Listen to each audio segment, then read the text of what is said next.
I don't know about you, but I have always been a sucker for back to school supplies. So anyway, I haven't outgrown it. I am 57. I still absolutely love it. So we are going to go to the back to school deals and see what we can find that we can use for sewing projects. Let's start at Target. I parked in the shade. It is way too hot here today. So let's head into the store. And they're so smart. They put the back to school stuff in the back corner. So you have to go buy everything else and decide what else you want to buy. Evil temptresses. I'm getting distracted by clearance signs. Do I need this? I don't think so. Let's keep going. All right, well marked. Made it to the back corner without picking anything up yet. Let's see what we can find that we can use for sewing projects. Okay, I'm completely in love with this disco ball. This would be really cute. You could take it off the keychain and use it on the end of a zipper pouch, but $4, nah, I'm gonna pass. I know I'm gonna think about it though. All right, let's look at crayons. Crayons are always good. We can stock up and make little crayon rolls. So these 24 crayon packs are 50 cents. If you have kids in your life, you're going to be doing a birthday party, or you want to do things that are going to be for kids for Christmas, for donations. So we're definitely going to grab a few of these. Here's another great back to school deal. I mean, it's not very expensive anyway, but 39 cents. For an 80-page composition book. I have had on my list making pretty fabric covers for books like this, so let's grab one or two of these so we can do that tutorial too. Let's see what kind of deals we can get on a glue. I love to use Elmer's washable school glue for glue basting my binding. Half off, 50 cents, not too bad. Sometimes it goes to 25 cents. I'm wondering if tariffs are hitting the back to school area. And then I also like glue sticks, because sometimes those are very handy for just tacking something down. Whoops, tacking something down if you're going to be doing applique. Okay, I'll get the 50-cent one. Also, you want to get washable of that as well. What else might we need? Let's see, notebooks. That's a pretty good deal if you need folders to organize patterns, things like that. They have graph paper, great for designing your own quilts, but not on sale, so that's going to be a no. Okay, so it looks like my big finds at Target are going to be the washable glue for glue basting, crayons to make really cute crayon roll-ups for little kids. This is my best deal. Glue sticks, great for applique, and these notebooks, and we're going to make pretty notebook covers. Oh, thank goodness, a basket. They know people like me don't plan ahead. Get everything in there. That is going to make life much easier. Whoops. All right, off to pay.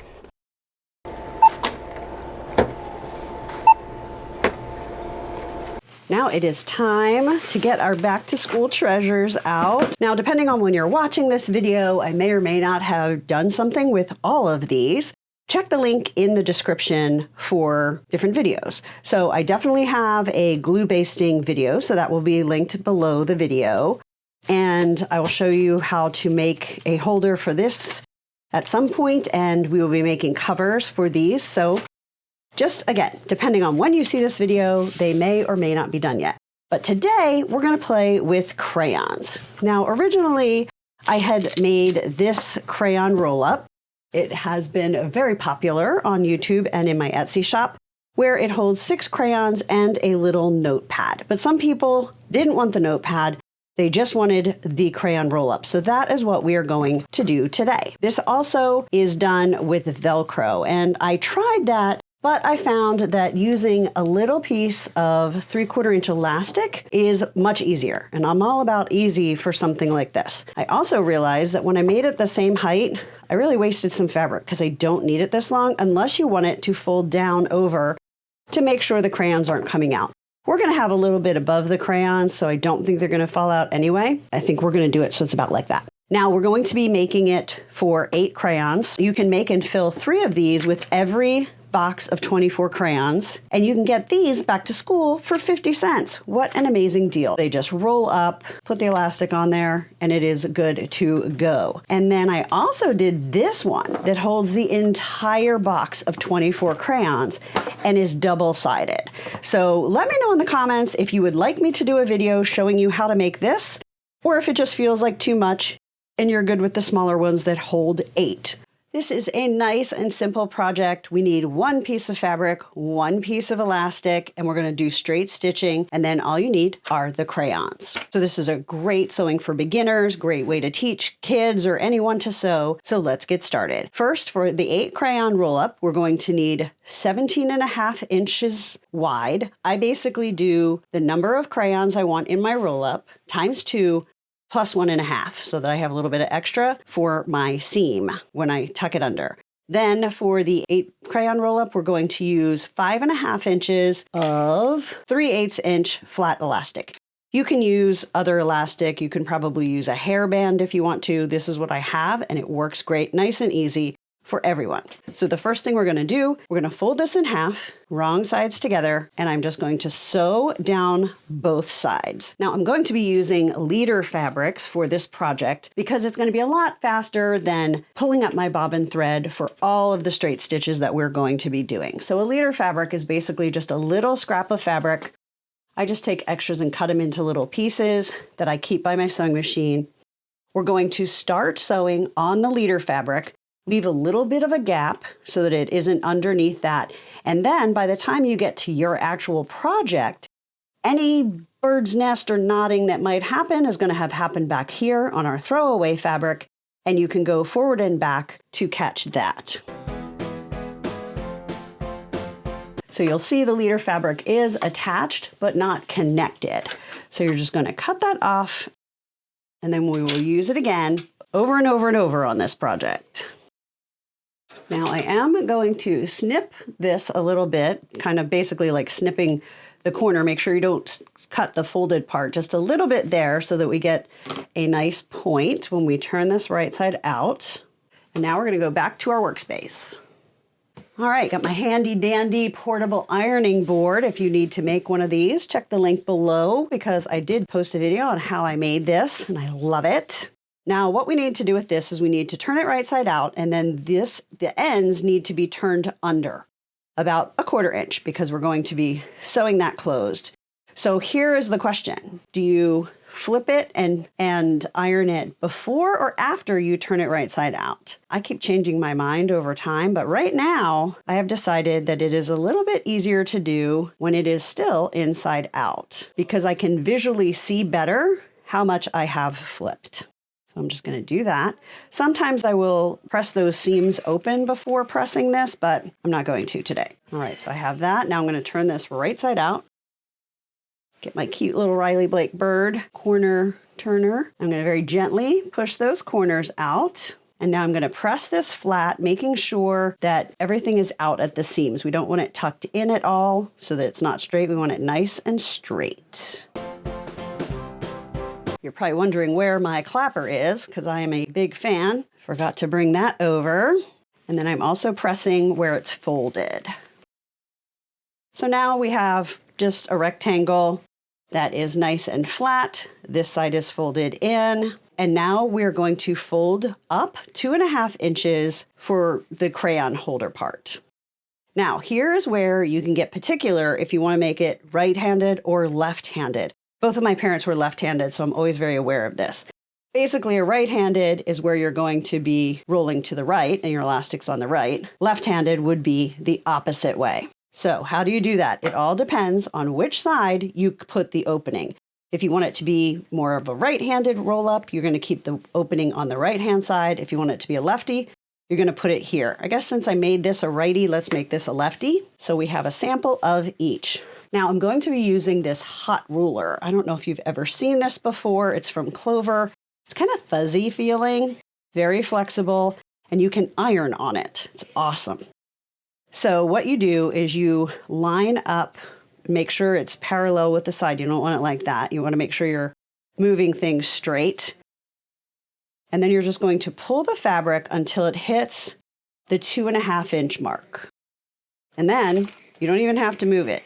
They make some different sizes. This is the 14 inch. It's a little bit longer. It was a little bit more expensive, but if you're going to be using it, I would get bigger rather than saving a few dollars to get the smaller one because it's going to be a lot more versatile for you. Okay, so we have that folded. Now we're going to go to the sewing machine and we're going to start stitching these lines, and we're going to do them at 1 inch intervals. That gives lots of room for kids to easily put your crayons in and out. So the first line we're going to do is on the folded side. So not this side with the opening, but the opposite side, whichever side that is on. And we're going to sew 1/4 inch or slightly less than 1/4 inch from the edge. Now, if you want to, you can go forward and back a little bit at that folded part to make it a little bit stronger. Okay, so we have our first side done. Now we need to sew in 1-inch intervals just to the edge. And I go slightly like a stitch or two over and then come back just to give that extra stability. So now the question becomes, how do you want to measure your 1-inch marks? You could take a ruler and you could draw lines with a pencil or a heat erasable pen, or you could use tape. So this is 1 inch wide. So let me show you how that would work. I would just put a piece of tape down, and because we need this to really be 1 inch, we didn't leave a lot of extra side to side. I'm going to put the tape over that stitch line. And then I like to start from this bottom folded part, which is a little trickier when I'm doing this the left-handed one. And then I need to sew right next to, but not on the tape. I'm going to use that leader fabric for each one. Then I'm just going to take that painter's tape and move it over and sew again. So let's do the second one this way, and then I'm going to show you some other ways that you can do your markings that will be helpful, especially if you're going to be making a bunch of these. This tape will restick 8 to 10 times, and then you'll need a new piece. You can draw. We're not going to do that. You know how to do that. You can use that tape. And then the other way that I've done, especially when I'm doing a lot, is I use this foot guide. And most sewing machines come with it. It's really designed to be used on the right-hand side, like most things my parents would say, are designed to be used right-handed. There's a little hole that it pushes through, and then you would just measure how far you want it to be. Or you can use the guideline, but I find using this makes it a lot faster and easier. So this would be 1 inch to this side. But because I'm doing a lefty one, I need to go 1 inch from this side. So I did discover that I can put it the opposite way. It just sits upside down. So instead of a lot of it resting on the fabric, just this part will, but it works just as well. So I'm going to line this up so that this guide is going to run right on top of that stitching. And if I was making a bunch of these, this is what I would do, because I don't have to move it. I don't have to worry about it not sticking as much as it like when if you're using the tape.